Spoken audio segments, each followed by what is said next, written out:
morning, good afternoon, and good evening to you from the Savage Nation, broadcasting live from Los Angeles. Trump to dine with new pals Pelosi and Schumer.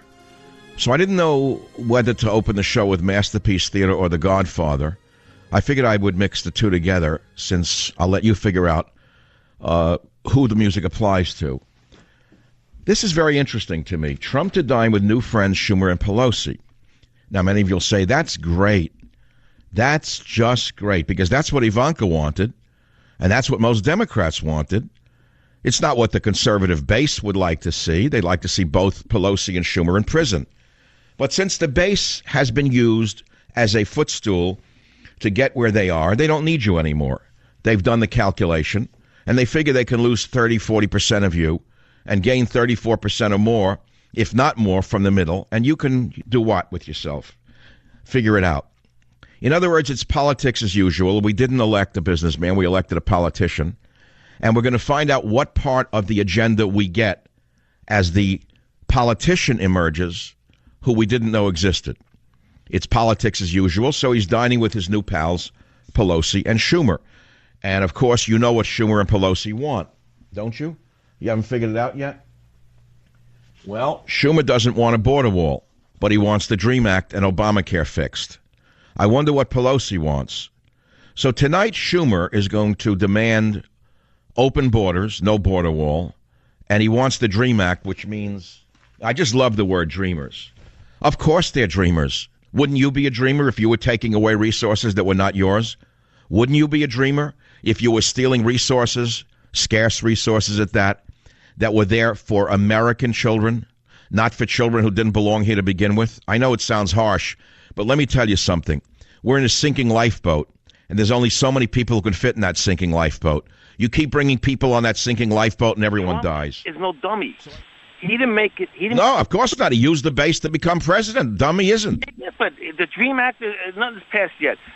He didn't become a billionaire. So let me ask you, all of you true believers, when he passes the DREAM Act, you're going to tell me he's outsmarting everybody again?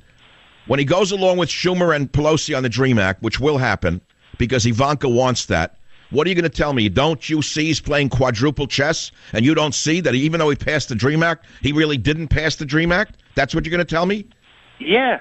None of this happened so far. So why do you prejudge? Did you hear the question I just raised? Let's move ahead. Try to project in the future. Use your imagination. Okay. 3 months from now, we read that Trump passed the DREAM Act, and he's letting all of the 800,000 freeloaders stay here on full benefits. What are you going to say then? It was just a trick? But Doc Savage, it didn't happen yet. You don't know how to project a thought into the future and imagine when it happens? You're projecting something that's negative. That didn't happen. I asked you what if it did happen. I'm trying to ask you. It's going to hurt the base. But listen, Trump... I'm just said, what if it did happen? How would you feel then?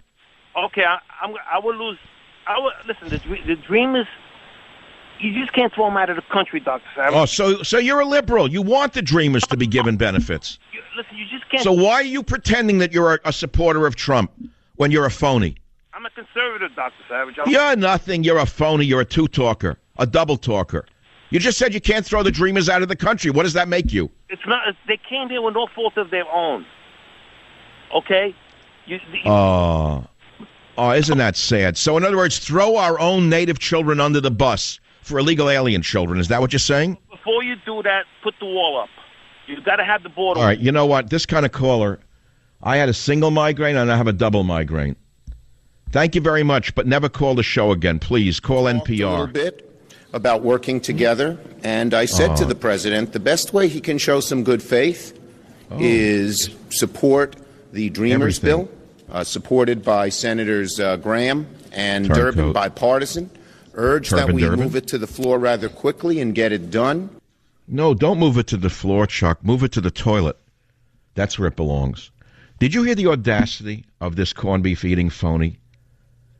Did you hear what that corned beef eating big mouth phony just said? And in that quiet little voice of his, all of a sudden, we've talked a little bit about working together.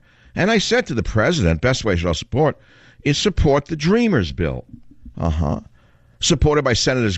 Lindsey Graham is an example of someone we should respect. Lindsey Graham is a two-faced, backstabbing opposition figure. Durbin, I have to tell you who he is.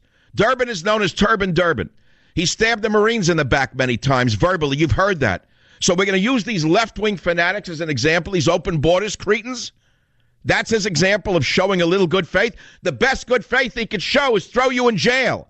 Listen to number 09 now. Listen how audacious this corned beef eater is. I made it so clear to the president that there is not going to be a wall in the appropriations process or in others.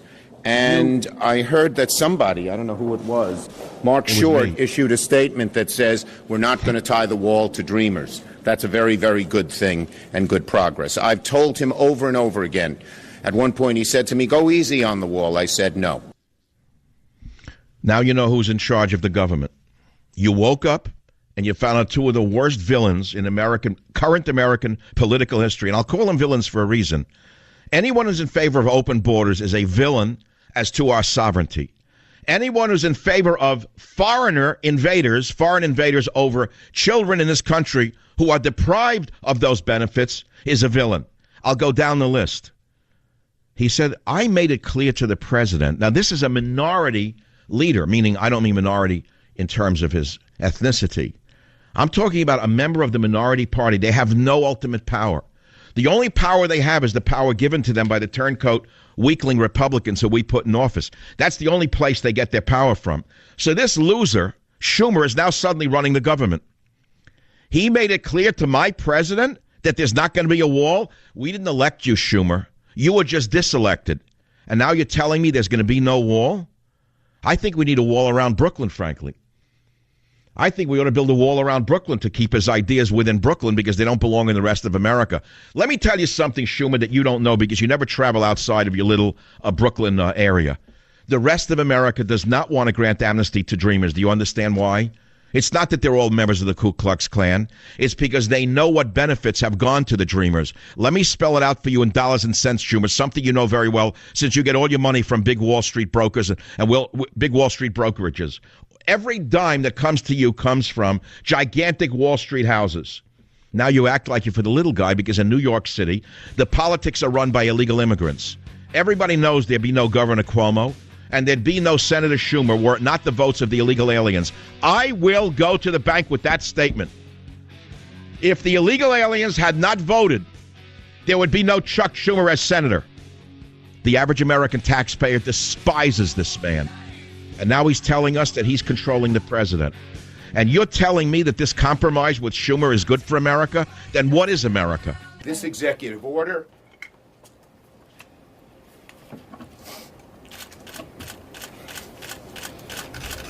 was mean-spirited and un-American.